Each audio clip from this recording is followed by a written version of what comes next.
Sahil, let us know when we should live. Live? Yeah. Okay. So good morning, everyone. Warm welcome in the first session of the second day in the International Multidisciplinary Symposium, Open Pages in South Asian Studies, on the theme of the contemporary dynamics of South Asia. Today, the topic of today's session is South Asia, the challenges to ethnic pluralism, cultural diversity, and multiculturalism. So today we have three speakers with us, Mr. Jatin Desai, Mumbai, Dr. Avinash Pande, Mumbai, and Dr. Parimal Maya Sudhakar, Pune, for this session. And Mr. Datta Desai, Pune, is chairing this session. I welcome all the speakers, chairpersons, and listeners for this conference and today's session. The session is on, again, the challenges to ethnic pluralism, cultural diversity, and multiculturalism. So let me start with our first speaker, Mr. Jatin Desai. I would like to introduce his brief biodata, as all of us know him very well for his contribution towards the India and Pakistan harmony and the cultural exchanges also. Jatin Desai is a senior journalist and peace activist. He writes columns in various papers, periodicals, and appears on various news channels on international affairs in general and India, Pakistan, Bangladesh, Afghanistan, and other SAARC countries and West Asia in particular. He is a former secretary of India chapter of Pakistan India People's Forum for Peace and Democracy and bureau member of South Asians for Human Rights. He was chairperson of Bombay Union of Journalists for 4 years, and during that time, he fought many battles for freedom of expression and speech. So we have a very senior journalist with us for this today's session as a first speaker. So I kindly request Mr. Jatin Desai to deliver his thoughts on challenges to ethnic pluralism and cultural diversity in South Asia. Mr. Jatin Desai. Thank you, friends. Thanks, Russia, Megha, and my co-panelists Parimal, Ashok Pande, Datta Desai, and others. It's a really good opportunity to speak in this seminar on the issue which is very close to my heart. That's South Asia, the challenges of ethnic pluralism, cultural diversity, and multiculturalism. This issue, especially this multiculturalism, diversity, pluralism, is most relevant in South Asia, because in all the South Asia, especially when we talk about South Asia, we talk about SAARC, we talk about 7 nations which are part of SAARC. That's right from India to Bangladesh, Afghanistan, Nepal, Bhutan, Sri Lanka, Maldives. And all these 8 countries, they are facing serious challenges on this issue. And I will also try to include Myanmar, because technically Myanmar is not part of SAARC. It falls under ASEAN, but Myanmar is very close to South Asia in all sense, in practical purposes. Myanmar is South Asia. So I'll also refer to Myanmar, because whatever is happening in Myanmar, directly or indirectly, it affects South Asia and Bangladesh and Sri Lanka and other nations particularly. So I'll begin with today. Today is 30th January. It's a very sad day as far as India and world is concerned. And at the same time, it is also important day, because today in 1948, Mahatma Gandhi was assassinated by Nathuram Godse and his gang. One need to realize why Mahatma Gandhi was assassinated. It was a planned conspiracy and to kill Mahatma Gandhi. Various efforts, at least 8 efforts were made to kill Mahatma Gandhi right from 1943. And finally, on 30th of January, he was assassinated. One need to realize Mahatma Gandhi was a religious person. He believed in Sanatan Hindu Dharma, but his thinking of religion was different than what today's Hindutvadi forces represent. Because Hindutva, when we talk about Hindutvadi forces, it's a different than who believes in Hindu ideology or Hinduism. Hindutva is a political philosophy of Hindu, and it was propagated by Savarkar and others. And for Hindutva ideology, Mahatma Gandhi was a villain for them. He was a villain, and for that he was assassinated. Because Mahatma Gandhi, though religious, he believed in pluralism, he believed in secularism, he believed in inclusiveness, while other forces who were against Mahatma Gandhi, they believed only in the majoritarianism. And the threat of majoritarianism is visible globally and in particular in South Asia. India is witnessing this majoritarianism. I'll give two, three examples. For example, just a month ago in Uttarakhand, which is one province in India, there some Hindutva religious leaders, they organized Dharma Sansad, which I called a Dharma Sansad. In that, they glorified Nathuram Godse and they justified killing of Mahatma Gandhi. And you will be surprised to know there was no action from Uttarakhand government, which has BJP government. So finally, it was only because of Supreme Court intervention, some cases were filed and two so-called religious leaders, because they are not religious leaders, and that's why I call them so-called religious leaders. They were arrested, but nothing is going to happen to them. That's a reality.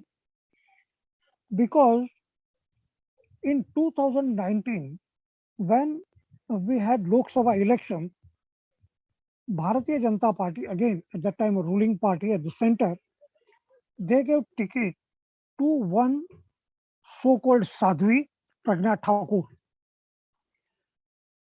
She is accused in a terror case. She glorified Nathuram Godse. And when it became an issue, Bharatiya Janata Party announced that within 10 days, they will issue so-called notice, and if they found her guilty, they will act against her. This 10 days talk was in 2019, and we are in 2022. But nothing has happened. Nothing is going to happen because the policy is such that the rulers will not try to stop people who try to glorify Nathuram Godse. And so glorification of Nathuram Godse goes on. You will be surprised to know today on OTT, one film is going to be released, and again that particular film glorifies Nathuram Godse. So you imagine the killer of an apostle of peace is glorified since 2014, and today a film glorifying him is released. And there was no comment, there was no even effort to stop such nonsense things. This is the reality. And I think that this majoritarianism is the most dangerous because uh, when I referred about the Adharma Sansad, in that Adharma Sansad, the call was given to kill, to massacre Muslim community. We can't, it's basically against the philosophy of democracy because democracy believes in pluralism and our constitution talks of secularism.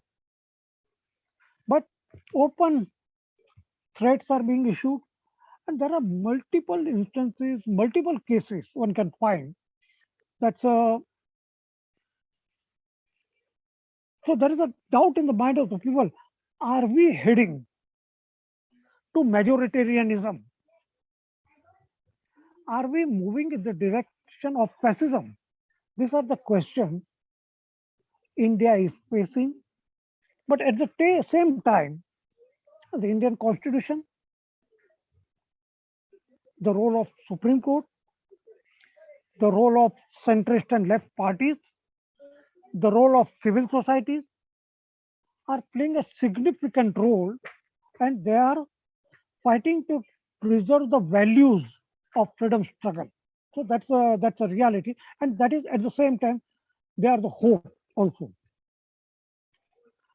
So this is a scenario of India. When we talk again, when we talk about Pakistan, because I'm not going into the details because ethnic issues are very serious in Northeast India.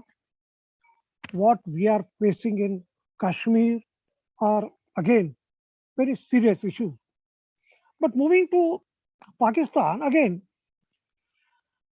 just last month, various organizations, civil society members, they celebrated the movement called GA Sindh.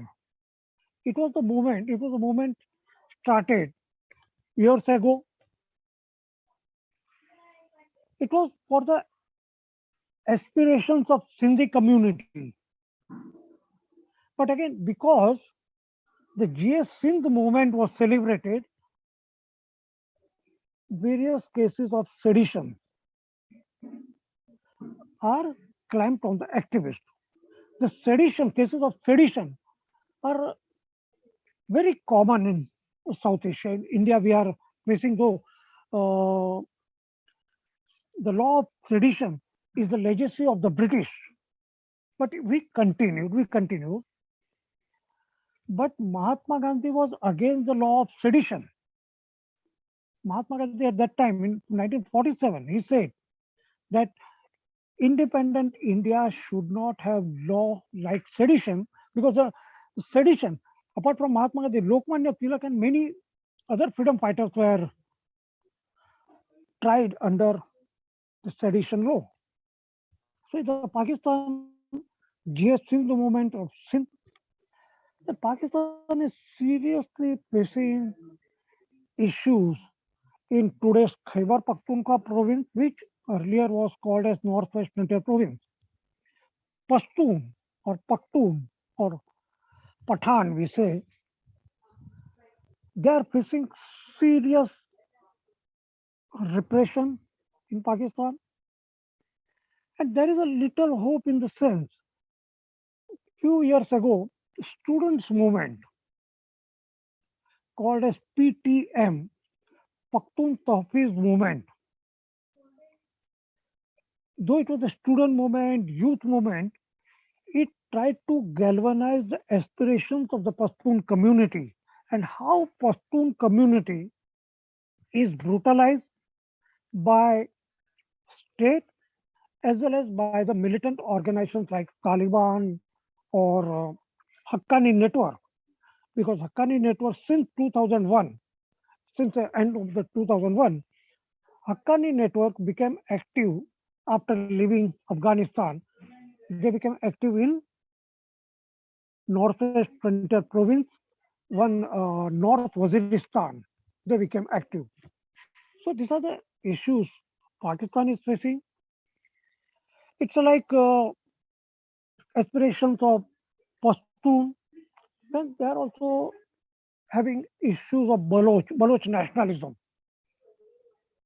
Baloch nationalism is a serious issue which needs to be looked into because again, uh, the way in India, capital K is sacred, capital K is Kashmir.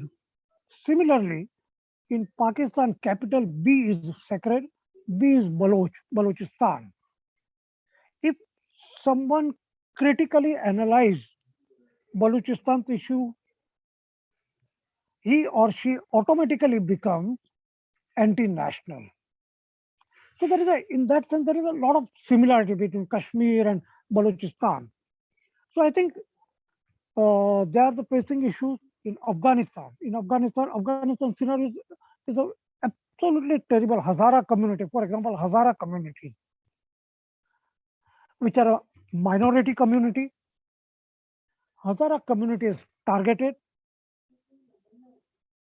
They had to, they have to flee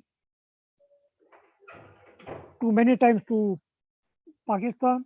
Recently also, many Hazaras were killed by Taliban and Islamic State because Islamic State is active in Afghanistan, Nangarhar province. So Hazara community is facing issue. There are other minorities like Uzbek, but again, Uzbek are facing issue. But the major is the Pashtun domination. But the number two is Tajik. And in this struggle, recent struggle, if we see, Shah Ahmad Massoud earlier was assassinated. His son, they are the leading the movement of in Tajik dominated province. But again, massive killing in province. And now they had no other option but to take shelter in Tajikistan. So leadership of Tajik are in Tajikistan now, and from Tajikistan they are operating. And the scenario of 1993, 94, or 96, since Taliban was ousted in 2001, India used to support Tajik Shah Ahmad Massoud through Tajikistan. But this time, Tajiks are not getting support from, forget India, but they are not getting support from any country. So this is the scenario. So again, the scenario in Afghanistan is a it's a very difficult to explain because I feel that in next couple of months, one can find massive starvation death in Afghanistan because India promised wheat supply, but again, it's a very difficult to transport it to Afghanistan because the only way is through Wagha, through Pakistan. And again, though Pakistan has agreed to India to use road to Afghanistan, but again, the modalities are still, both the countries are working. So again, it may take some time. So this is a scenario in Afghanistan, in Sri Lanka. One knows what is the scenario as far as Tamil is concerned. In 2009, LTTE was crushed, but Tamil aspirations still lives, and there is no talk about Tamil aspirations. All these issues, I think that's a recognition of Tamil language. Tamil language is not getting due recognition. And so I think that in all these countries, be it Nepal, Madheshis are facing serious issues from Pahadis. Generally, Pahadis are called Nepalis and Madheshis are not called Nepalis. But Madheshis are facing the similar situation in Myanmar. Everyone we know how Rohingyas are suffering or suffered, and how there is a conscious effort by military junta now. But again, before military junta also, when Aung San Suu Kyi was councillor, even at that time, in Rakhine province of Myanmar, Rohingyas were targeted, and around 3 lakh Rohingyas were compelled to flee to Bangladesh, and they had to take shelter in Cox's Bazar. Again, facing serious issue, and India, and again, because India is now trying to establish as a majoritarianism. So rather than looking towards Rohingya issues sympathetically, India took a hard line, that's a reality. In all these issues, at one time, because I remember in 1990, when National League for Democracy, led by Aung San Suu Kyi, was compelled to, most of their member of parliament who were elected in 1990 elections, they were compelled to leave, they were compelled to flee Myanmar, and most of them were found shelter in India. India provided them shelter, but this time India didn't provide any shelter. Similarly, in case of even Afghanistan, because even in Afghanistan, during when Taliban took over Afghanistan, at that time India provided shelter to Najibullah's family.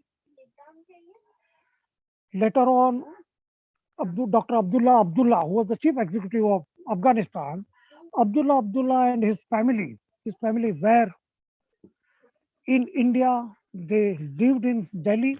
India provided them shelter. And so many member of parliament of Afghanistan were provided shelter in India. This time, Indian government took a position that only Hindus and Sikhs of Afghanistan, they will be given protection or shelter in India. I think such a sectarian approach, such a sectarian approach is against the principle of humanity. We need to see the refugees, because India doesn't have any refugee law. We need to have refugee law. And without any law regard to refugees, the government of the day decide on its own wisdom to whom one should give shelter, to whom one should give refugee status. I think these are the issues South Asia is facing, and this issue of majoritarianism in India is against the principle of Indian Constitution, is against the value of freedom struggle, because in India's freedom struggle, every community, irrespective of whichever religion one represents, every community, every religion participated in India's freedom struggle. And that's why Indian Constitution, we can say, came from India's freedom struggle. It's a inclusive, and I believe that globally, one can see, we are witnessing the rise of majoritarianism. The rise of majoritarianism is against pluralism, is against democracy. And I think that we need to see how South Asia can really come out of this phase. And for this, I feel some serious discussion within SARC is necessary. But SARC has become ineffective. SARC constitution says SARC summit should be held once in 2 years. The last SARC summit was held in Nepal at the end of 2014. And since 2014, we haven't able to organize SARC summit. So this is scenario of the SARC. And there is a conscious effort to kill SARC because after 2014, it was to be held in Pakistan in 2016. But because of Uri, it was postponed. So I feel that it's necessary that all SARC nation, and especially the people of the South Asia's nation, South Asian, the citizens of South Asia should come together and they should raise the voice that it is high time that the SARC needs to be revised. And I think within the SARC, such issues need to be deliberated. And I think that is the only hope, I think. And at the same time, we find it's a very difficult to move within SARC nation. Because for Indians, going to Pakistan is just impossible. Getting visa is a big issue. And similarly, it's a vice versa because these relations are bilateral relations. So apart from reviving SARC, I believe that we need to have more and more people-to-people contact between Indians, Pakistanis, Bangladeshis, and Sri Lankans, and all the South Asian nations. Also with the Myanmaris, because Myanmar is now facing more serious challenges because it's ruled by military junta. Aung San Suu Kyi is in prison and she's already sentenced 8 years. And we all know how military junta is operating and it's all trumped up charges. So this South Asia, because I've included Myanmar in South Asia. So the citizens of South Asia need to raise their voices for the democracy, for pluralism, for secularism, and for multiculturalism. I think I'll stop here, and if there are any questions or that we can discuss that one. Thank you, sir. Thank you for your well-informed speech with a wide spectrum of South Asia and few of the advocacy word for SARC and functioning for strengthening of the democracy and the multiculturalism and pluralism in the South Asia. If anybody has a few questions, then write it down. We will take it later on after the completion of all the three speeches. Okay. Thank you once again. So our next speaker is Dr. Avinash Pande. Dr. Avinash Pande has been a faculty member in the Department of Linguistics, University of Mumbai since 2004.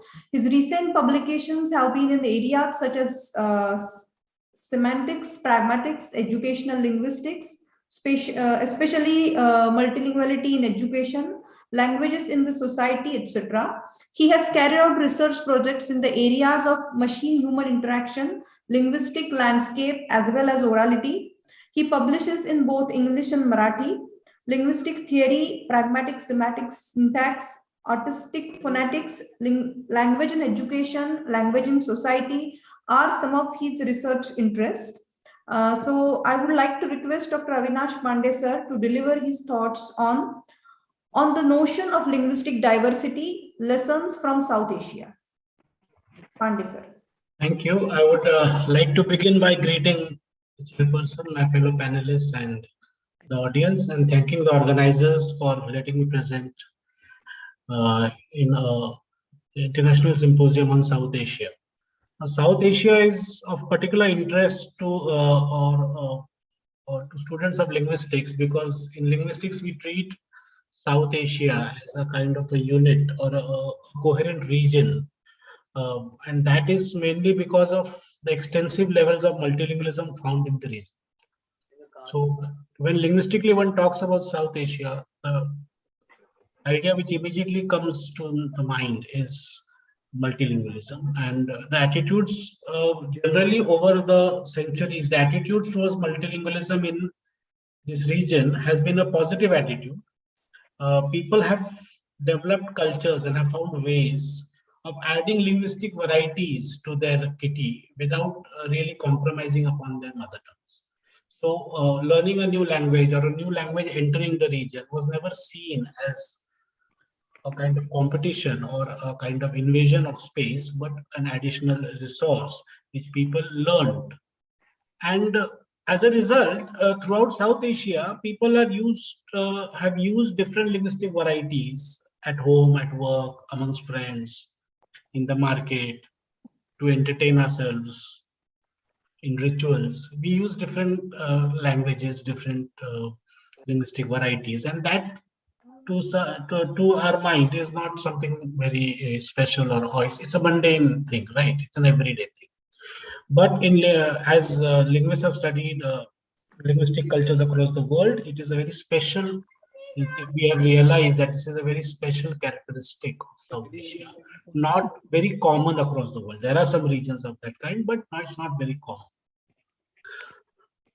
And these behaviors and these attitudes towards multilingualism have brought about a different conception, for example, of what it means to know a language. For example, we very commonly hear people saying, I understand 80% of language X. What does this sentence even mean? You either know a language or you don't know a language, right? But people they have such a positive attitude that if they understand, and what they realize is that to know a language or to engage with a language is not to know the language in all its manifestations, but that engagement would start as a partial engagement, and as the need arises, one learns the language in the streets, in the market. And this idea that we do not need to engage with the language in all its manifestation is very typical of a South Asian multilingual. Okay, and this culture, this has become a kind of cultural disposition of South Asians, of engaging with different linguistic varieties. Along with this cultural disposition comes a willingness to interact with the person before you on a sort of a neutral ground. It is very rare to find a South Asian, who insist on engaging on. So if I'm a speaker of Marathi, I will only speak to in Marathi. If we meet a person of another language, we try to meet the person on a neutral ground, or if there is no neutral ground, we try with some kind of gestures. But we always try to communicate. There is no breakdown of communication in spite of these. So we have found a way around dealing with linguistic varieties, and whenever there is a possibility of these varieties causing a problem, we have solved the problem by creating newer varieties, which we call as the link languages or the Bazari languages, that sort of stuff. Now, this is not only a matter of practice, but it has affected our languages too. And our languages have become quite like each other. We know that when people stay together, we often say that people who stay together for a long time start looking like each other. It is a common thing. I don't know how true that is, but it's an observation. In the same way, languages of South Asia have become like each other in their grammatical properties. So many languages of, take for example, Indo-Aryan languages. So we have 5 language families. So the Indo-Aryan language is one major family. We have retroflexes in the Indo-Aryan languages. No other Indo-European language has retroflexes. From where have they come? They have come to us Indo-Aryan speakers from the Dravidian languages. The Munda languages have retroflexes. So I can list quite a few examples. Another example which immediately comes to our mind is the use of, repetitive use of a word like thoda thoda, jaldi jaldi, gali gali, for a distributional reading. So thoda thoda, thoda thoda aage badho. So it's a step by step go ahead. Now this property is a Dravidian property which is found across South Asia.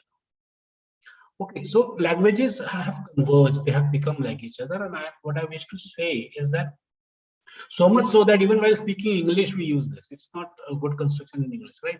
This is so soft.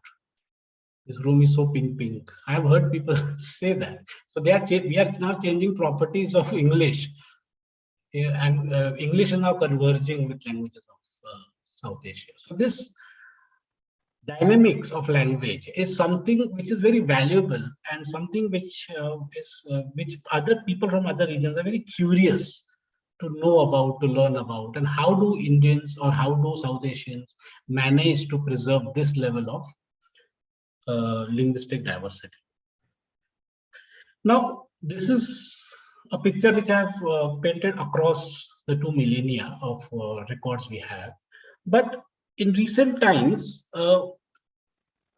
things have been changing, and in the recent decades, they have been changing more rapidly than we would have liked.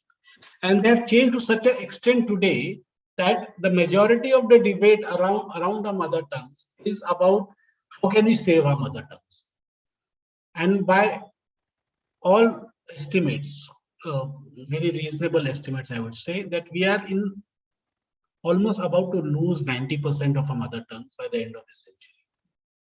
It is a real possibility. The social space of a mother tongue has been shrinking very rapidly. Now the question is, why did this happen? Given what we have just talked about, the positive attitude, why in recent times, why this process started somewhere around the 18th, 19th century, but now it has become almost a kind of an avalanche, or a kind of a genocide of our mother tongues. The reason for this drastic change needs to be looked into, and I'm sure, as we might imagine, these reasons are very complex, and there is no very straightforward formulaic kind of answer. What I wish to do in this paper, in my presentation, is to bring forth a particular dimension of this change in fortunes of our mother tongues, which I feel has not been given due attention in our discussions about the future of our mother tongue. We do talk about language loss, language endangerment, but we do not relate it to the ways in which we have conceptualized our linguistic diversity. How do we think about our linguistic diversity? What does linguistic diversity really mean for us? The underlying assumption of my presentation is that human knowledges, practices, and beliefs influence and are in turn influenced by the socio-cultural climate they are part of. So there is something that has changed in our socio-cultural climate, which is now exerting a lot of pressure on our linguistic diversity. Now, in this paper, I have drawn examples from languages or linguistic situations which I have examined as a student of linguistics. So it is a very it's a very personal kind of. I draw from personal experiences as a researcher. But the claim which I make, or the the generalization which I wish to make, is, I think, applicable across South Asia. Whatever I have read about South Asia, people generally, I think, whatever I wish to present can be applicable. So one way to counter my argument would be to pick up any example of South Asia which does not follow the pattern which I wish to present before you. So in this presentation, I wish to bring forth two interrelated issues. One, what would constitute an appropriate conceptualization of linguistic diversity and multilingual practices? And second, what effect does a monolingual perspective of language have on multilingual practices developed in the subcontinent over the centuries? So if we adopt a monolingual approach, if we look at a diversity from a monolingual perspective, what effect does it have on the practices? And how do we think about the practices in a way that we can build a sustainable environment for a mother tongue? The immediate context is, of course, the shrinking space of a mother tongue, but also a part of our discussion about language has been two orientations opposite in their focus, or opposite orientations to our mother tongues. So one orientation is about rejecting the linguistic traditions of a mother tongue, or the traditions which a mother tongue represents. So there have been articulation by a certain section of Dalit intellectuals, most prominently. They articulate that we should reject mother tongue education in favor of English-based education. Building temples of God is English, celebration of Macaulay's birthday are really manifestations of this trend. Now, this is part of an overall pattern. It is not just Dalit intellectuals, but they have put it forward with a lot of emphasis. So I'm just using their examples. What they argue is that mother tongues represent a tradition which is steeped, very deeply steeped in caste and gender discriminatory practices. And because of that, because of this background of our mother tongues, they offer very little hope to a large section of our native speakers. This tradition represents for them a tradition of discrimination, repression, and rejecting mother tongue in the favor of English is thereby an attempt to overthrow this oppressive socio-cultural practices of the past. That is one way of approaching mother tongue. There is another orientation, a seemingly opposite orientation, which looks at mother tongues as like a primordial identity, as an identity you get by birth, around which socio-political mobilizations can be made. A typical strategy in this orientation is to locate the glory of the user of the mother tongue in the past.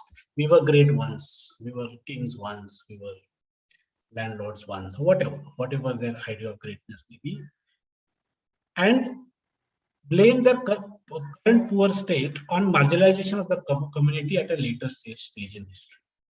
So what is the idea? Restoration of the past glory and prominence of the community serves as a rallying point for the members of the community. So it is quite common to observe a clamor, almost a clamor for greater visibility in the corridors of power, with the hope that this visibility would result in greater allocations of resources for the community. So now we observe that communities are in competition with each other for allocation of economic resources, which are meager in any way, but whatever resources are available, our community should get more or less, whatever. Now, this demand takes various shapes. For example, there are demands of recognition as a language as opposed to dialects. So the government of India classifies various varieties as dialects. So a lot of communities demand that their linguistic variety should be recognized as a full-fledged language rather than a dialect of a particular language. Successful examples include examples of Konkani, Maithili, and there are many other quote-unquote dialects which are still making those demands. Bhojpuri is an excellent example. Another kind of demand is the demand to be included in the 8th schedule of the Constitution. As you all might know, the 8th schedule of the Indian Constitution lists a number of languages which are recognized and patronized by the government in the form of financial allocations. When we were in the 1950s, there were 14 languages which were included in the 8th schedule. Still on our currency notes, those languages are mentioned. Today, it's 22 languages. So we have grown from 14 to 22. 8 languages have been included in the 8th schedule at a later stage. there are many languages which demand this kind of inclusion in the 8th schedule. Banjara language in Maharashtra is a demand which I have closely seen. I have been asked to comment on it, so I know what kind of demand they are making. They wish to be included. They wish that Banjara be included in the 8th schedule list. There is another kind of demand for recognition as a classical language. Now, this is a very recent thing, that we are a classical language. We are language with extensive antiquity. As a linguist or a student of linguistics, I don't understand what is this old language and new languages. I don't know of any new language. All language. How do we know how old a language is? I really don't know. It is all about written records and availability of written records. But anyway, this is a major demand, and it started with Tamil. Later, Sanskrit was added, and today Telugu, Malayalam, Kannada, Odia. These are all recognized as classical languages. Marathi is trying very hard to be part of this exclusive list. What is the basic idea? You get allocations for development of the language. So these demands, as you may observe, are they differ in scope, but their orientation is what I have really talked about, that you use it as a tool of socio-political mobilization. Now, given this context of public discourse, the question related to conceptualization of language gives us a vantage point to understand the nature of the linguistic crisis we are facing, not only in India, but I think across South Asia. And also, more importantly, discover the common ground from which these different orientations emerge. So these orientations may be opposite. The orientation, these demands may have opposite orientations. But what I would like to discuss and put forward before you all are that they share the same ground. They derive the nourishment from the same kind of dynamics. So they are not as different as they look to be. But before we get a grasp over the issues outlined, let me first discuss what the expanse of the notion of linguistic diversity really is. Now, the word diversity is a transdisciplinary notion. We talk about diversity in the natural world. We talk about diversity in the social world. We have diverse biosystems. We have diverse societies, diverse cultures, diverse languages. So what I intend to do is use our understanding of biodiversity to explain the nature and the depth of linguistic diversity. Because I really feel that linguistic diversity, there's a very shallow understanding of what really linguistic diversity means. So when we talk about biodiversity, we talk about biodiversity at 3 levels.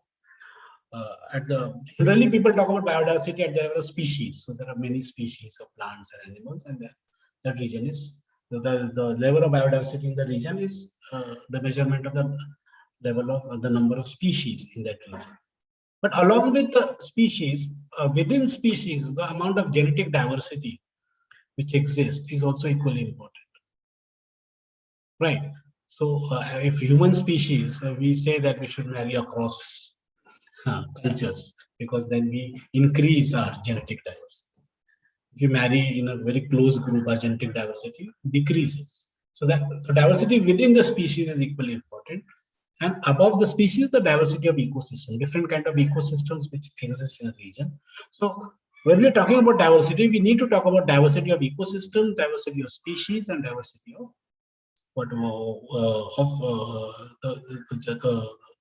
diversity, which is genetic diversity. And only when we look at this in a very holistic manner that we get an idea of the notion of biodiversity. In the same way, most of the discussions around linguistic diversity is about diversity of language. How many languages are spoken in the region? There is very little talk about diversity within the language. I'm not talking about dialects and sub-dialects. So suppose I speak a particular dialect of Marathi, then what are the various resources available within that dialect as a user?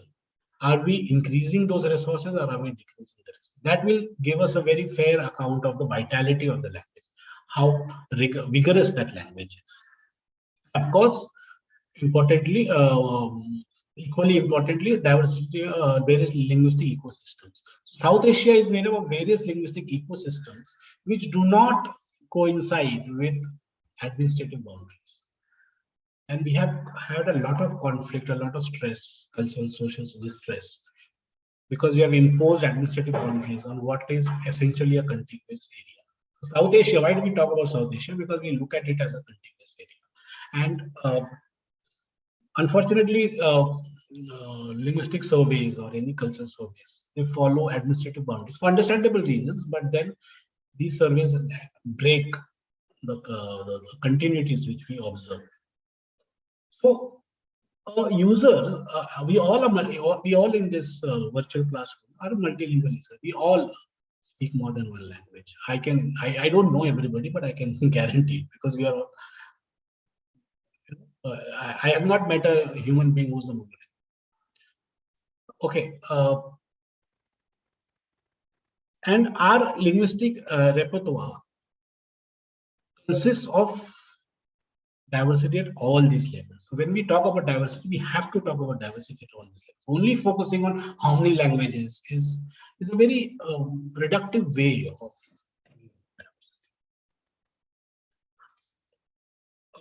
For example, diversity in ecosystem.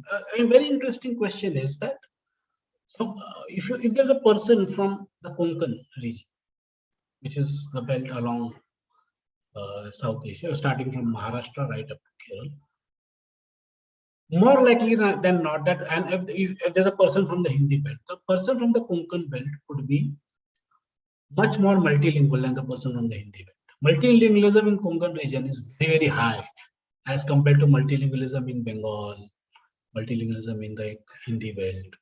Why is that the case? Why are Konkani people so highly multilingual? Very, very high levels of multilingual. Generally, South is more multilingual than the North of India.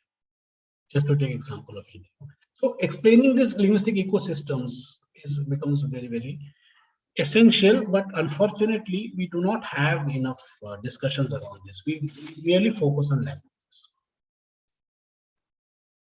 Okay, so not only the number of languages or linguistic ecosystem, but what is the use one makes of languages. So a speaker of Marathi in Maharashtra and a speaker of Marathi, say in Indore, they have different uses of Marathi. Marathi stands for a different, Marathi has a different function in their lives.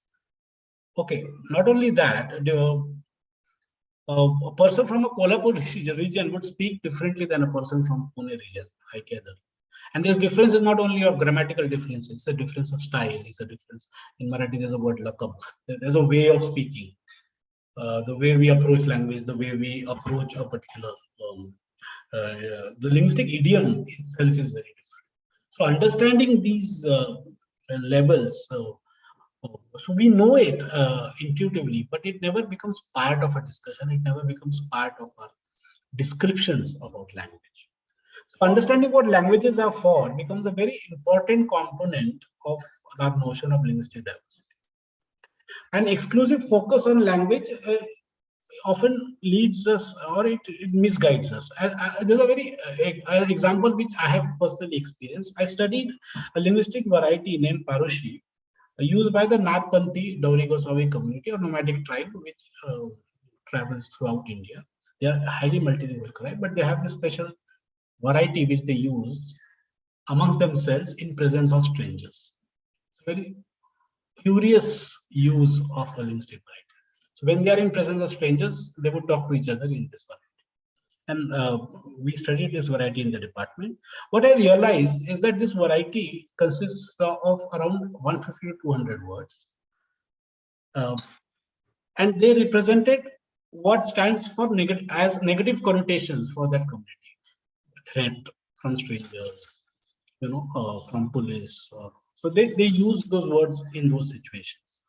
And given the nomadic lifestyle, the constant exposure to danger, to threat, this is a very important resource which this community has developed. However, the grammatical structure of Parushi is exactly the same as Marathi. There is no difference I found. I tried very hard to look for differences. There is no difference. So a sentence like, there are a few Marathi speakers in this room, so I'll just try and explain this. So there's a sentence in Parushi, khapda khapda chingada khasarla hai. Now, what does this mean? In Marathi, would say pada pada police ale. You see, all the grammatical elements are exactly that of Marathi. The words, the Kannada word is different, Ghasarla is different, and Kapara. Kapara is actually made from pada. They have twisted the word pada into Kapara. Okay, we do that. Children do that, right? They make their own languages. Something of that sort is happening, but Chingada and Ghasarla, Ghasarli is to move. These words are opaque to the listener, but the grammatical structure is exactly that of Marathi. Now, when my informant is a highly educated person, and he said that this is our original language, which has been subsequently lost. And I tried to argue with him that this is not a language, which he got very upset about because he wanted to think of Parushi as a language of a particular community, which defines that community.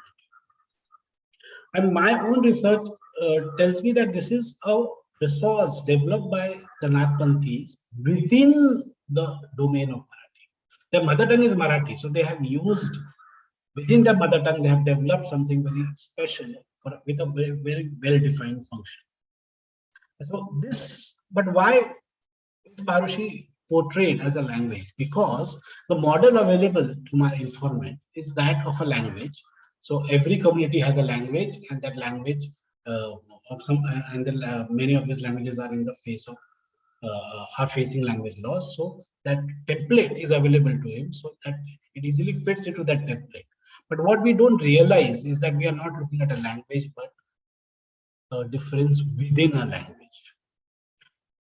And moreover, then I looked around, and there are many other nomadic communities which have their own Parushis. So Parushi, so there is Parushi of the Makadwalas, there is Parushi of the Nagpanthis, and there are many other Parushi of the Dome community. So there are many Parushis. So what is this Parushi? What does the word Parushi really mean? So it seems that Parushi is a name of a linguistic function, use of a particular set of words as a code, a secret code to talk to each other in presence of. And this awareness, this sort of perceptive awareness on the part of the community to name a linguistic function rather than a language is something very remarkable. And this also taught me to pay greater attention to articulations developed by communities over the centuries. What communities, how do the communities think about the languages? Traditionally becomes a very important way in understanding linguistic diversity. An important aspect there, what is also brought forth before me, is that an important aspect of linguistic diversity is the functions which the various linguistic varieties perform. No multilingual user uses languages which he knows for the same purpose. So you all know at least 2 or 3 languages. You will observe that you use your languages 1, 2, and 3 for different purposes. There is very little overlap in the purpose for which you use the language. So we can plot the uses of language along a cline, and 2 poles of the cline is using of language for face-to-face communication, for general talk, for one-to-one talk, and use of language as a stage discourse, one-to-many. And characterizing these 2 poles of language are 2 models of linguistic description. One, which is language as a flow, where there are no sharp boundaries in linguistic varieties, and second is language as a discrete entity, language as an object. And what I wish to offer as a proposal is that mother tongues should always be understood as in the flow metaphor rather than the discrete object metaphor. Understanding mother tongue as a discrete object creates a lot of disfigurement of the linguistic reality we are part of. And interestingly, traditional wisdom, which has come from grassroots multilingualism, talks about these 2 conceptualizations of language. I think it is common across South Asia to say that our languages change every few kilometers, right? After so many kilometers, and we call it Boli. Boli is what we speak. And there is another concept of Shuddha Bhasha. Now, nowadays people talk about Shuddha Bhasha as pure language. It is not pure language. It is a language which is used for stage discourse, a language which has been explicitly, a language for which a grammar has explicitly been written or codified. So sharp boundaries have been marked in a planned fashion. That is what generally refers to Shuddha Marathi. What is Shuddha Marathi? Shuddha Marathi would be a Marathi for which there is a written grammar. Then this is Marathi for everyday use, which do not really differentiate from each other so sharply. And therefore, we can have each individual speaking differently, but yet we understand each other. So this idea of a Boli and a Shuddha Bhasha. So Boli is mother tongue or language of everyday communication. Shuddha Bhasha is a language which has a written grammar. The third concept which I find very commonly available in the everyday conceptualization of language is the notion of kshetra, or in Marathi we say patta, Konkan patta, Hindi patta. So we have this patta, and this patta is across what we say administrative boundaries. So this patta is typically a region which does not have sharp boundaries. So where we use patta, Konkan patta, where does Konkan patta start? Where does it end? We don't know, right? Where does the Hindi belt start? Where does it end? We know approximately, but we do not have sharp boundaries. And this is a very useful way of looking at mother tongues. Mother tongues belong to certain kshetras or pattas or diffused regions. Historically speaking, Shuddha Bhasha or language of stage discourse has developed through a patron-client relationship, and therefore had, and generally the client was the cultural elite of the region. As a result, the linguistic practices and the cultural practices of stage discourse of the elite were primarily the focus of development, which is, I think, in a way understandable, because the first person who will make use of this patron-client relationship is the people who are in a position to make use. And through this developed aesthetics of textuality, the whole issue of how do we organize our text. So by text, I don't really mean written text or what is printed on paper. Anything which is used for stage discourse, one to many, is a text. So the order of textuality was described by aesthetics of the text, generally under Sanskrit for a long period of time. And after 19th century, it was a combination of English and Sanskrit, which decided what's a text, what's a good text, what's a proper text, what is appropriate for a particular situation and not appropriate for a particular. So these ideas of appropriateness come from the aesthetics of text. Now, because the cultural practices of the cultural elite were codified, at least initially, the tradition which created oral texts, who performed their texts, maybe ballads, shairs, povadas, or epics even, they were not really at the center of this codification. And this is an unfortunate marginalization of a majority of our texts in South Asia. But what is important to know is that linguistic identities in South Asia were never codified or never were never, what should I say, defined in terms of Shuddha Bhasha. They were always defined in terms of mother tongue or belonging to a particular patta or a particular kshetra. Thus, linguistic identity had all the characteristics of a Boli. It was deeply contextual and essentially fluid. So what is my linguistic identity? It depends upon the situation I am.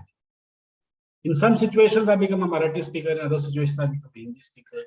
In a different situation, I become an English speaker, and so on and so forth.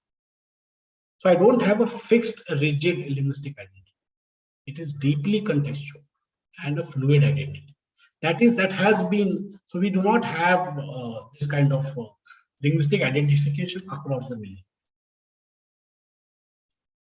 Now, with rise of nationalism in the 19th century, or in India, across the globe, but in India, the colonial state the colonial state wanted to create the colonial subject. In other places, the nation state wanted to create the citizen. So, in order to create the colonial subject or the citizen, whatever the case may be, one had to study the languages of the subject. So across 19th century, we observe across Europe, across India, people studying the spoken varieties, the countryside, languages of the countryside, moving beyond the standard varieties. But the model which they used to study these varieties were the models developed to study languages of stage discourse, which were rigid, fixed, decontextualized uses of language. So the model which linguistics has developed to study a language is not a model which is very suitable for the study of mother tongues, but it was used to study mother tongues. As a result, this notion of mother tongue became fixed, rigid. It acquired the characteristic of a discrete entity. So if you ask somebody what's your mother tongue, they always give you one answer today. Then you ask them, before going to school, how many languages did you learn? Then they would, almost everybody I have asked gives 2 or 3 languages. So I said, how did you decide which one is your mother tongue? So there is this idea of a discrete entity and a one single fixed. So this mother tongue is getting fixed through this massive study of the diversity in India. In India, the Linguistic Survey of India conducted by Pearson is one such example. This is the transfer of conceptualization made from languages of stage discourse to face-to-face communication, and as a result, mother tongues were refashioned. They were, and this was a unique development in the history of South Asia. Previously, all the described languages, such as Sanskrit, Prakrit, Apabhramshas, Deshis, Pishachis, we have a variety of languages which were described. They were all textual languages. They were languages of stage discourse. In the 19th century, for the first time, mother tongue started being studied, but with the methodology of languages of stage discourse. As a result, we have a very unique situation. You ask anybody, for example, does Hindi have dialects? Does Marathi have dialects? Everybody says yes. Linguists would say yes. How many? Nobody gives an answer. There is no answer to this question. Is it because we do not know enough about our dialects, or is it because this question cannot be answered? My submission is that this question cannot be answered because you cannot count mother tongues. Linguistic, the census tells us we have 10,000 mother tongues. If you ask more deeply, you'll get 1 lakh, because what we are looking at is a flow of linguistic resources or linguistic properties across a region. How do we make a cut that this is where one thing starts and this is where the other thing ends? So now mother tongues were understood in terms of dialects which had properties of stage discourse, and this, I think, is a false assumption. It's a false assumption that you can actually count a number of dialects, or for that matter, number of mother tongues. What these surveys or what linguists study are basically taking a snapshot of a flow. So there is a flow of linguistic properties, and when we go to a particular village or a particular town and we record something, we are taking a snapshot of something which is essentially moving. And these snapshots are extremely valuable. I'm not really denigrating them, because we know what is happening. We get a fair idea of what is happening in different regions. But to forget that they are snapshots and to treat the snapshot as the whole picture is really a category mistake. And this is the monolingual bias which linguistic methodology or the methodology of the state has brought, has imposed upon a mother tongue. As a consequence of this bias or this imposition of a monolingual methodology on essentially a multilingual situation, we now view multilingual regions as a unilingual one, or a region where majority speak a particular dialect. And this, I think, is the root of majoritarianism. My previous speaker talked about it. But where are the roots? Why did majoritarianism gain so much, so much support? Because now we are looking at what is essentially a flow as a discrete entity. Once it is discrete entity, who are the owners of the discrete entity? community, the majority of the speakers of that region. And understanding linguistic communities in isolation and treating cultural or interaction with other communities or other people in the region as something external, something which does not define the community, really stagnates, solidifies, or fossilizes what is essentially a fluid phenomenon. I'll give an example. I said that I want to. Okay, I'll try and conclude. I'll just give the example of Banjara. Banjara wanted their language to be included in the 8th schedule. The way they postulated it, because Banjara is a variety of speakers, there is no one Banjara community, right? So what they did is they located the unity of Banjara at a previous stage. That we, in the past, we were one. And our culture, because our language is one, our culture is one. Equation of language with culture. The moment we equate language with culture, so one language, one culture is one language, one community, one culture. The next step is very simple: one language, one community, one culture, one nation. So what we really need to understand is that this shift which was brought about, how do we understand this shift? The shift over the past 2 centuries is a shift in the role of mother tongues from a low-key instrumental value. The various mother tongues which I learned had an instrumental value. It was a useful resource for me to speak at home, speak in the market, speak with my friends, or whatever. Now it has become a high-key defining function. My mother tongue defines me, my person, who I am in a very static. And therefore, these orientations, there are 2 orientations towards mother tongue. So now we have a fixed, rigid tradition in the name of a mother tongue. Some people reject it, some people use it in a revivalist fashion. But the underground dynamics remains the same. So before concluding, I would like to add 2 comments. One is that people who promote progressive values of pluralism, multiculturalism, do make this sort of reduction of language with community. They do not, the moment you relate language with culture and community, the reduction has already been made. Whether you respect that difference or whether you want that to throw out the people, that is of course an important value which we have, but the underlying understanding is common. So across ideologies, we share much more than we differ on. That is the point which I want to make. So in conclusion, just 1 more minute I would take, is that the monolingual approach adopted by the state while appropriating the mother tongue has brought a change in linguistic attitudes and patterns of language use. The state is always trying to penetrate deeper and deeper into the countryside to create and exploit markets. And that has resulted in a gigantic shift in the way we approach our mother tongues. And language loss and language shifts are the strengthening of revivalist tendencies, are some of the effects of this shift. And stemming this tide would require a strong will and a lot of effort on the part of the polity. And part of this effort would involve revisiting our conceptualizations regarding linguistic diversity.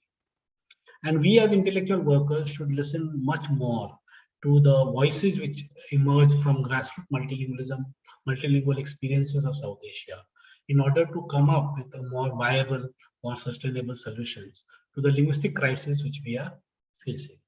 Thank you, and I'm sorry about extending my time.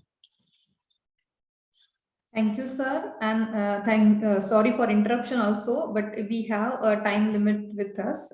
So we would like to hear you more on this topic actually, but for this time we'll stop and move forward towards the next session. Actually, in ecology also we say diversity is the basis of stability, which I think very true for every sector. And thank you for bringing the world of South Asian language on canvas and putting the light on collage of South Asian languages and its dynamics. So it was really an interesting topic to hear from you. I would like to call our third speaker, Dr. Parimal Maya Sudhakar. Dr. Parimal Maya Sudhakar completed his post-graduation, his MPhil, and also his PhD from JNU on different international relations. His topic of PhD is on state and society relations in China in the context of globalization. He has worked with NGOs and international organizations for over 5 years as a researcher. Earlier worked as a Marathi newsreader at All India Radio, Delhi. He is a regular columnist with Marathi newspaper and participated in primetime discussions on TV9, Jai Maharashtra and ABP Maza.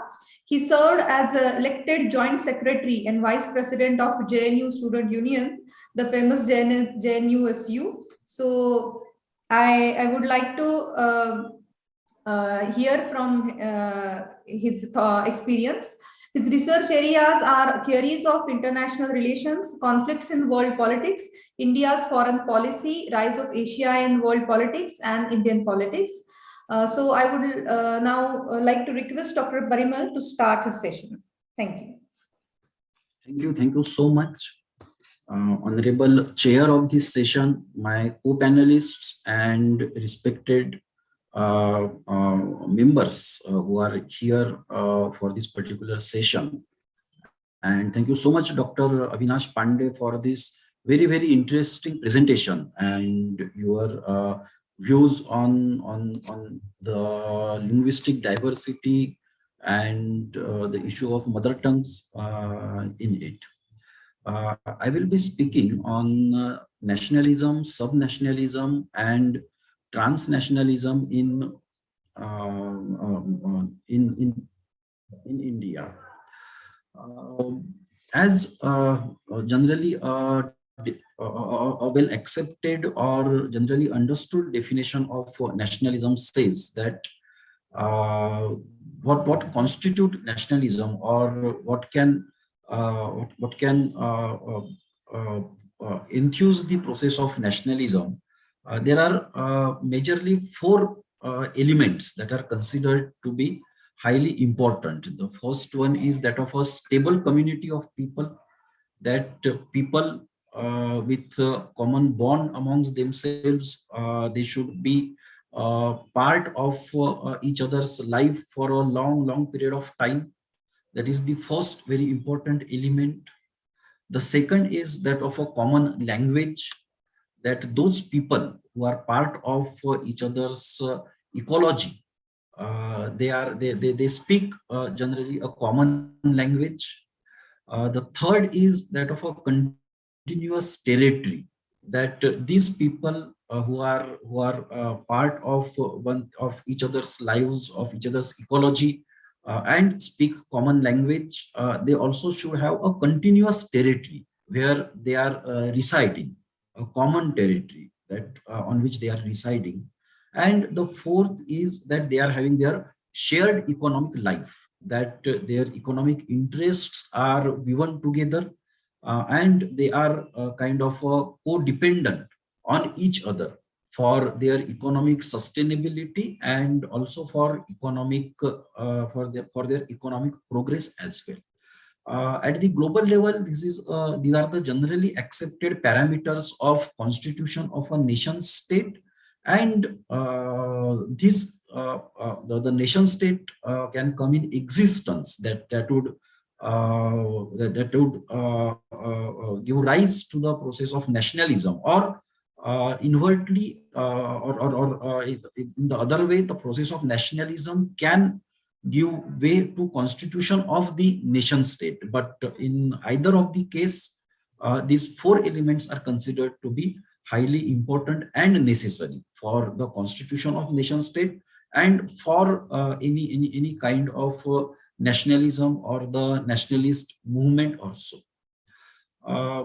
This has been observed, and particularly in the case of India, this is very much true, that even if all of these elements would be present, these four elements in themselves or together would not be able to constitute a sustainable nationalism without acceptable ideology, and ideology that would be acceptable to the overwhelming majority of the people, and those people finding a common cause amongst themselves. Now, in the case of India, it was the anti-colonial struggle that was the common cause that had brought people together, the common cause of freedom from colonial power.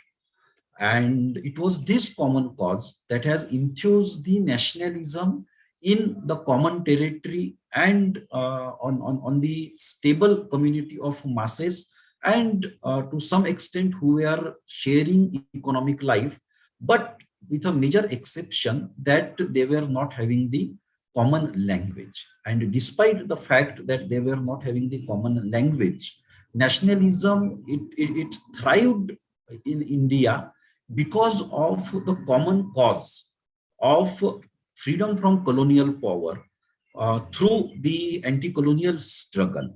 And in this context, this is important to understand that while many would credit the British for bringing the Indians together, or for putting together what we see today as a India on the map. But on the other hand, this is also important that after departure of British, what kept the Indians together, or what kept this map together, was the common bondage that they could form during the freedom movement. In the absence of the anti-colonial movement, in the absence of the common desire for freedom from colonial power, after the departure of the colonialists, the British, in the case of India, people of such diverse backgrounds, they would not have been under the common influence of nationalism. And this is a peculiarity that one could see in terms of Indian nationalism. What continued, or what sustained it after the independence, was the ideology of inclusiveness of Indian constitution, or which could be termed as the constitutional nationalism in India, which is at the center of the idea of India from the time of India's independence. Now, the question that could come is, why do we ultimately need nationalism? What is the requirement of the nationalism? Now, historically, it has been seen that nationalism can be the need of the haves in the society, or the elite or bourgeois sections in the society, to keep everyone together, to make everyone work for the economic development of the particular territory, region, or the country, to ensure economic progress of particular region or the country. However, in such kind of economic development and progress, the inequality and economic exploitation can continue. So there is a one type of nationalism which is driven by the bourgeois interests, or the interests of the elite in the society, which in many countries in the 19th and 20th century, this kind of nationalism, it had its way. On the other hand, the inclusive nationalism is based on the concepts of equality, justice, and fraternity. And it can, or it would like to create a social, political, and economic order to end the exploitation and establish equality and harmony, wherein everyone can work for their own progress and for the overall socio-economic development and political representation of all the social groups. Now, in India, we do see a constant contestation between these two types of nationalisms. One type of nationalism that wants to put a blanket on diversity, differences, inequality, and exploitation. And the second nationalism, the inclusive and constitutional nationalism, that wants to address all of this through dialogue, accommodation, and flexibility. And because these two types of nationalisms, they have been coexisting in India. A dominant nature of nationalism and an accommodative nature of nationalism, because both of them have been coexisting in India. The contestation between them have created space wherein sub-nationalisms have thrived in different parts of India. Along with that, the reason for thriving of subnationalisms in different parts of India is the nature or the processes through which nationalism in India has emerged. The process of anti-colonial struggle and what was the nature of society before colonization of the Indian subcontinent. Before colonization of the Indian subcontinent, what we consider today as subnationalism in different parts of India was a better reality or was a concrete reality in comparison to the Indian nationalism. Or prior to colonialism, we could say there exists nothing of the sort of the Indian nationalism. But the regional identities, regional cultures, and regional economic interface, it certainly existed. And therefore, during the colonial process, more than there was a ground for thriving of subnationalism than that of the overall Indian nationalism. And it, because Indian nationalism has taken the route of being inclusive and accommodative and flexible, the subnationalisms they remained, they existed, they thrived, but they really did not overpower the nationalism, overpowered the Indian nationalism, particularly in the post-independent period. In India, broadly speaking, two types of subnationalisms exist. The first one is that of a linguistic, ethnic, and regional subnationalism. And a subcategory of it is that of the regional and cultural subnationalism. The linguistic, ethnic, and regional subnationalism could be seen amongst the Punjabis in Punjab, Kashmiris in Kashmir, Nagas in Nagaland, Tamils in Tamil Nadu, etc. And a subcategory of it, the regional and cultural nationalism, would be seen to some extent, if not to the extent of subnationalism that exists in amongst the Kashmiris or Nagas or the Tamils, but to some extent amongst, say, Marathis in Maharashtra or the Biharis in Bihar, or recently we have seen a similar kind of development based on economic necessities in amongst the Haryanvis in Haryana, wherein whether it's the subnationalism in Maharashtra, subnationalism of Marathis in Maharashtra, or Biharis in Bihar, or Haryanvis in Haryana, while they are using a common regional and cultural identity along with language. However, the economic necessities and feelings of economic deprivation are at the base of this nationalism. The second type of broad subnationalism in India is that of the subaltern or subnationalism of oppressed sections of society, wherein the marginal downtrodden groups in the society, such as tribal, scheduled castes, women, the marginalized OBCs, or in the recent period, the LGBTQ community, they would like to get prominent place in the discourse of inclusivity and development in the nationalism. And they would like to remold, they would like to reshape the nationalism discourses in the country so that their interests and their concerns and their identities would get a prominent place. Now, both these type of subnationalism, they not only exist in India, in South Asia, but in many other South Asian countries. These two broad type of subnationalisms, they do exist. Now, in the case of India, and so as in the case of few other South Asian countries, a potent dynamism exists between the broad nationalism and these subnationalisms, wherein both these categories, they wish to keep each other at a safe distance without divorcing from each other. So the nationalism, particularly the Indian nationalism, to a great extent, it has realized and it has accepted the place of subnationalism within Indian nationalism, even though the Indian nationalism remains highly concerned about subnationalism that exists in different parts of India. But at the same time, the Indian nationalism has accepted the reality of subnationalism in India. And on the other hand, the subnationalisms in India, they also have accepted that they have to work in the under the broad contours of constitutional nationalism in India. And thus a very potent dynamism that exists between nationalism and subnationalism from the time of the independence.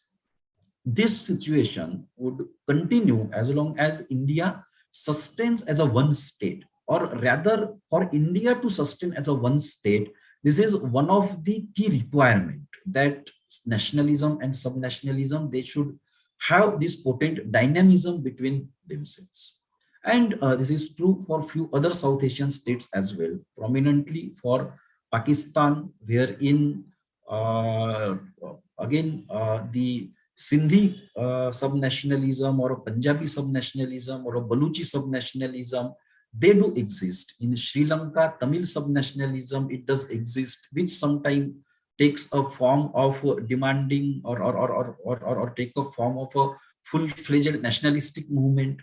In Nepal, the Madhesi subnationalism, it does exist. And thus in these countries as well, who also who also have been in the process of fomenting and stabilizing their nationalism from the mid 20th century onwards, they also face the similar dilemmas and dynamisms between nationalism and subnationalism. Because of coexistence of nationalism and subnationalism, in the South Asian context, the possibilities of flourishment of transnationalism also exist. Although transnationalism is not in existence in any practical way at a moment in South Asia, even though there are a lot of possibilities for coming in existence of transnationalism. Now, what could be termed as transnationalism? The transnationalism is one could explain transnationalism in a way that while maintaining the broad contours of nationalism, a particular region or a particular community, it may get integrated with a particular region or particular community in the other nation state or in the other contours of nationalism as well. And there would be overlapping of two frameworks of nationalism, or there would be quasi-merger of two subnationalisms under the broad two frameworks of nationalism. A possibility that exists in the context in the context of the complexities of South Asia. Since the establishment of SAARC, many attempts have been made for integration of the region by keeping the nationalism as a base of each member state. However, those attempts have failed miserably, and it is very clear now that integration of South Asia, whether a cultural or economic integration of South Asia, is not possible, or it is not in the foreseeable future if we keep nationalism as a base while initiating the process of integration of SAARC on the lines of ASEAN or on the lines of European Union, etc. That it would lead us to the dead end. However, there exists a scope for regional integrations based on subnationalisms. There is a potent possibility, a real possibility of economic integration of regions across the nations. If not economic integration and free flow of people amongst all the countries of South Asia, but certainly economic integration and free flow of people between one region of India and another region of another South Asian country is quite possible. For example, economic integration and free flow of people between Tamil Nadu and Tamil dominated areas of Sri Lanka is possible. The economic integration and free flow of people, or if not completely free of people, to a great extent, comparatively easier movement of people between West Bengal in India and Bangladesh. It is quite possible and it is quite feasible. Similarly, taking a step ahead, and a certain movement has been initiated with this regard of promoting trade between the Kashmirs on the two sides, the Pak-occupied Kashmir and Jammu and Kashmir, and through that ensuring economic integration and more interaction of people and exchanges of people and trade between Pak-occupied Kashmir region and the Jammu and Kashmir region. Similarly, on the same line, the Punjab region in India, where Punjabi subnationalism exists, and the Punjab region in Pakistan, between these two regions, based on the common language, based on the common economy prior to independence and the common history prior to independence, the economic integration and exchange of people between Punjab in Pakistan and Punjab in India is much more feasible. And this is the possibility that the subnationalisms that exist in South Asia and particularly in India, that offers with regard to promoting transnationalism in India. India or the Indian nationalism may not be much comfortable with regard to having transnational processes with whole of Pakistan or with whole of Sri Lanka or with whole of Bangladesh. But Punjab and Kashmir could be much more comfortable.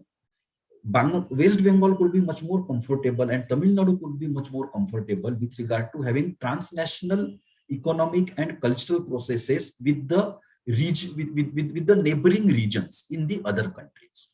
And this is the possibility of transnationalism that exists because of existence of subnationalism in India.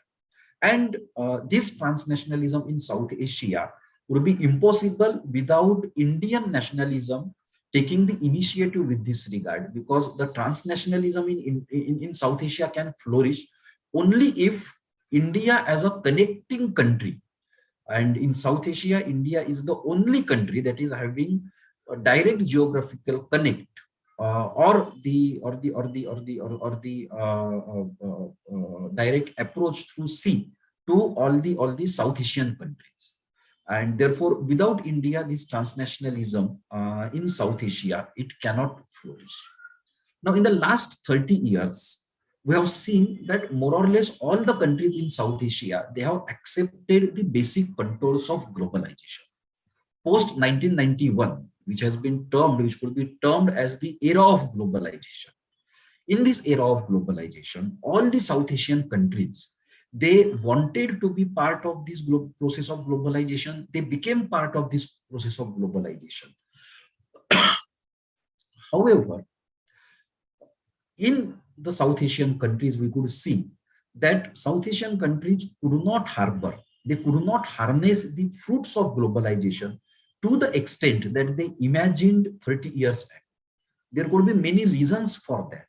However, one of the reasons for this, for not harnessing all the benefits, all the fruits of globalization, is that while these countries, South Asian countries, they have accepted principles of globalization at the global level, but they are extremely hesitant to accept and implement the principles of globalization at the regional level, and particularly two principles of globalization, that is the economic integration and free flow of people, or at least a better exchanges between the people, the better processes and convenient processes for the work for the working people of both the countries to cross the border and work at each other's place. These are the two key principles of globalization, without which globalization cannot work. And these two principles, the South Asian countries have been extremely hesitant to implement these two principles in South Asia.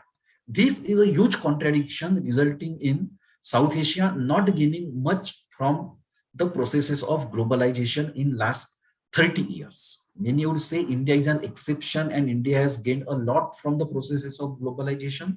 However, when we think of India as a gainer from globalization, it is only few regions in India who have been extremely in the forefront of being part of the globalization or receiving the benefits of globalization.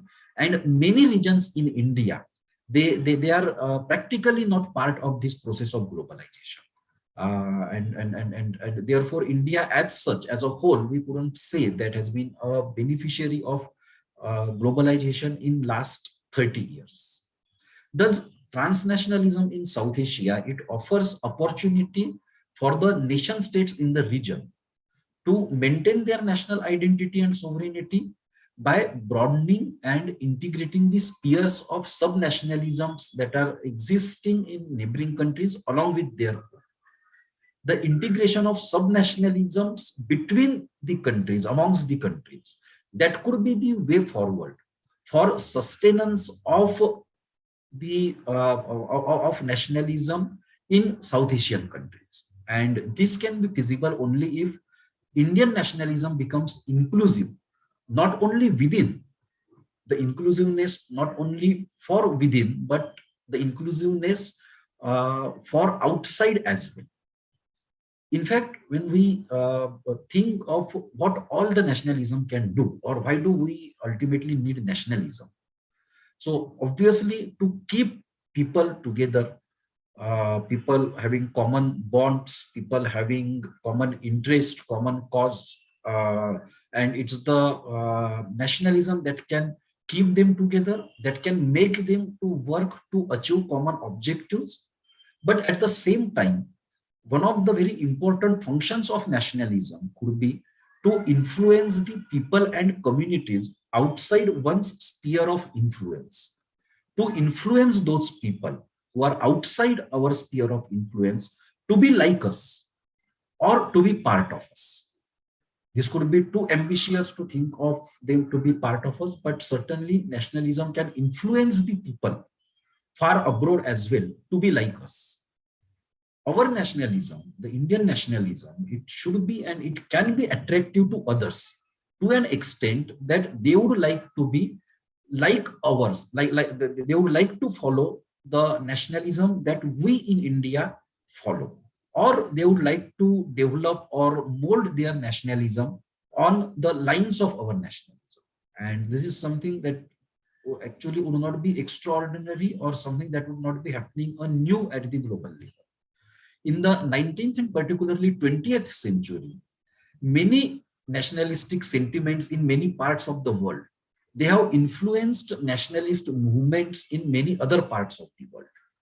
The philosophies of French nationalism and French Revolution, the philosophies of American nationalism and American constitutionalism, the philosophies of Soviet Union's economic development, and the economic nationalism based on that economic model, all of them have influenced nationalist movements in different parts of the world. The Indian nationalist movement itself, the Indian nationalism itself, was greatly influenced by these nationalist movements in different parts of the world that have taken place in different during different time period, but whose influences remained on intelligentsia, on the society at large. And today, the challenge for Indian nationalism is to be more accommodative, more flexible, and to emerge as a role model for the societies, for the countries, and for the nationalist movements elsewhere in the world. This is a challenge and this is an opportunity before the Indian nationalism, wherein by accommodating the subnationalisms within and by promoting transnationalism abroad, in particularly in South Asia, Indian nationalism can emerge as a new model of nationalism for the entire world, wherein today, after 30 years of globalization, the world is struggling to find out the best model to follow. The globalization, the processes of globalizations, they have failed to overcome the nationalism and nationalist sentiments. They have failed to overcome the Westphalian system. And therefore, the processes or the reverse globalization, the processes of reverse globalization have begun. And there is an uncertainty where exactly we are heading. And in this uncertain period, the Indian nationalism has this opportunity of creating a model based on more flexibility for subnationalism and promoting transnationalism in South Asia. Thank you. With these words, I conclude my presentation. Thank you so much. Thank you, sir. Thank you for your insights on nationalism, subnationalism, and transnationalism in contemporary Asia. I think now we have 10 to 15 more minutes for this session. So I would, without wasting much more time, I would like to invite the chairperson of today's session, Mr. Datta Desai. Datta Desai is a scholar, social activist, writer, and critic who has been working for 4 decades to popularize Marxist thoughts and ideas. Datta Desai is associated with Academy of Social and Political Science, Pune, which is one of the important resource center for students, researchers, academicians, and youth in general. He started studying in writing on social issues and participating in social movements since 1980. Datta Desai is associated with many civil society organizations working on the issues of water, livelihood, and policies, and wrote many books on the contemporary issues in the society. Currently, he is writing a series of books on Marxist thoughts. Along with his academic and social contribution, he is a tutor and mentor for many youth who are working in the progressive movements right now. Some of his books are Shahid Bhagat Singh Samagra Vangmay, नव उदार जगाचा उदयास्त, आधुनिकतेचे आगमन, Europe केंद्री इतिहासाचा जागतिक विचार, प्रश्न राष्ट्रवादाचा मुद्दा नव्या भारतीयत्वाचा, and many more. So now I request Mr. Datta Desai to make a note on this session by summing up all the views and insights delivered by the 3 speakers in this session. Thank you. Datta Desai. Thank you, Rusia. Thanks. Let me first thank all the 3 speakers who have done very excellent job, very analytical, perceptive presentations, and they have offered conceptual tools and a new sort of new theorization also they are trying to bring in. So all the 3 papers with their empirical understanding to theoretical formulations, I think this was a very nice session. Thanks. I should thank the speakers. I also thank Shivaji University and the Russian University for inviting me. Shivaji University has been very, very warm and welcoming all the time for last more than 3.5 decades. Various lectures, symposia, and various activities of Academy of Political and Social Studies, Bharat Gyan Vigyan Samiti. And so this is my university in the sense I have completed my graduation also. And for the last 30 years in our academic as well as in social work, this university has been supporting a lot. Now, these 3 presentations are so self-speaking and so clear. I think I need not waste much time in referring to their points because we have limited time also. I would make few remarks which might take the discussion a bit further and which are related to the presentations of all the 3 speakers, but pardon me, I will not be referring to their points every time because it will take a lot of time. But I must thank all of them and then I'll present the certain. Now, as 30th January, the martyrdom day of Mahatma Gandhi, we have been discussing this. There is a challenge to the entire, not only the unity of India, but the entire region, South Asia, in the form of a civilizational project, which the majoritarianism in India, in the form of Hindutva, that is a communal ideology, they are trying to push. This is a threat to the people of India as well as to the unity of the people of the South Asia. Equally, there is problem from Pakistan, Bangladesh, India, Afghanistan, the tendencies of Islamic, political Islam and Islamic fundamentalism. So the presentations of these three presentations, they have put forward the dynamics in a very succinctly and a very briefly, but they are very important. Now, we can say that we are still struggling with the issue of lots of issues of multinationalism, ethnicity, ethnic plurality, and multilingualism in South Asia, a hotbed of all these three, in a positive sense, hotbed, and also becoming a hotbed in negative sense. But we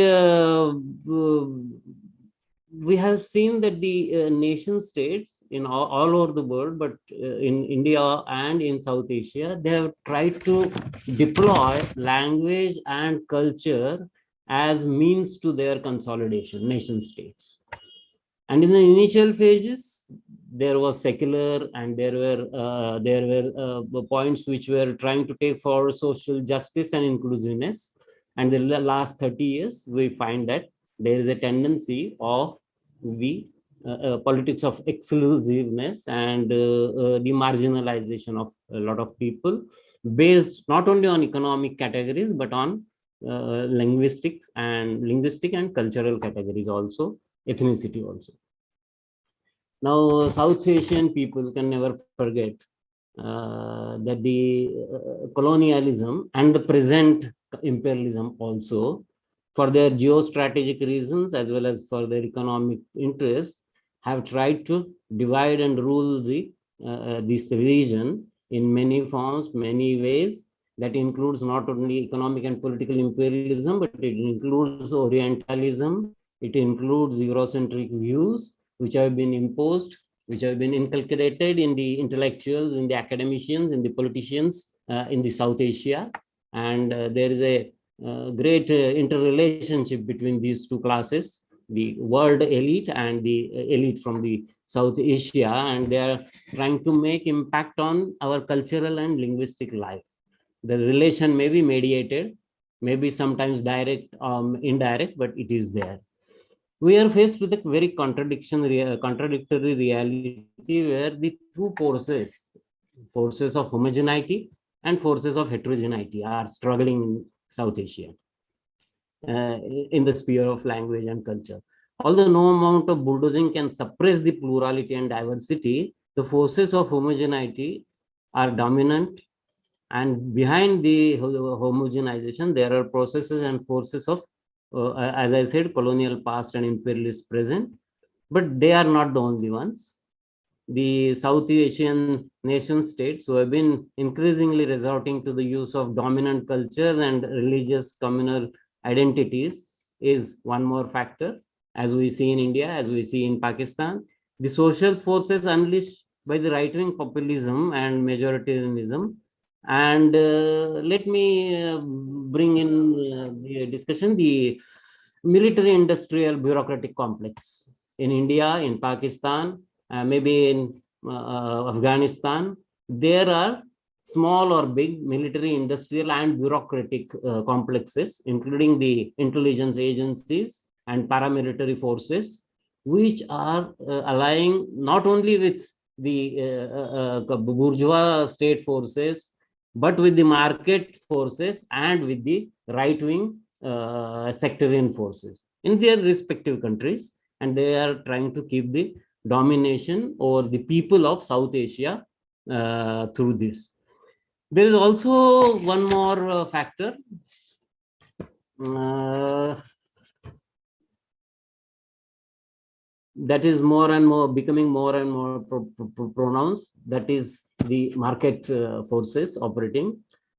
Market forces are nowadays no more progressive. They are more homogenizing. The heterogeneity which market forces are promoting is also confined to the logic of the market. And the ethnicity, the multilingualism, the issues of multicultural unity, they are taken into fold as far as they are helpful for the market forces and market driven demands and consumption. So we can say that the homogenization on the one hand, which is helped by, one can say,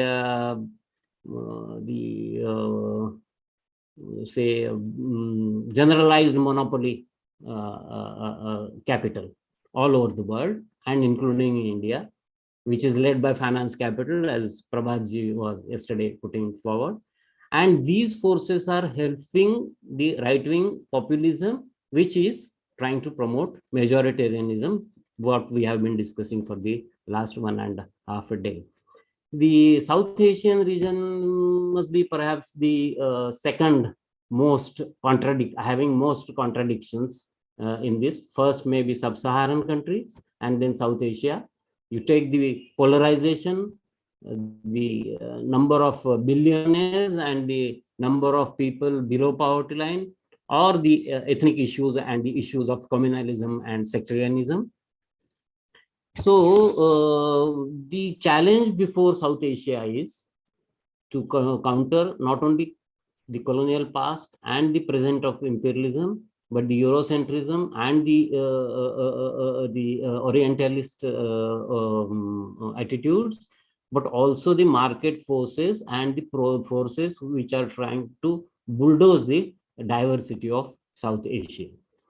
Now, in this regard, I will come to two more conclude. Before concluding, I will put forward two more points. One is that South Asia has also learned a lot from the linguistic turn, the cultural turn, and the postmodern turn in the last century. As we have witnessed right now, the speakers like Avinash Pande and Parimal, they have put forward how these have made impact and how we can try to find new ways out of the changes in the dynamics and challenges of the South Asia. But I think what we need is a not simple rejection of the linguistic turn, the cultural turn, and the postmodern turn, but a solid critique which can strengthen the diversity and the multiplicity in the culture and language of South Asia. While doing this, I would say that there are two more things to be said, we can just refer to. One is Frederick Jameson, who had discussed the cultural logic of late capitalism as the cultural turn or the postmodern turn, and the late capitalism, which is dominating in South Asia. But as Frederick Jameson has said, the demographic and phenomenological impact of minorities and migrants. He is talking about Europe and America, but I think that is in a way useful for our own discussion.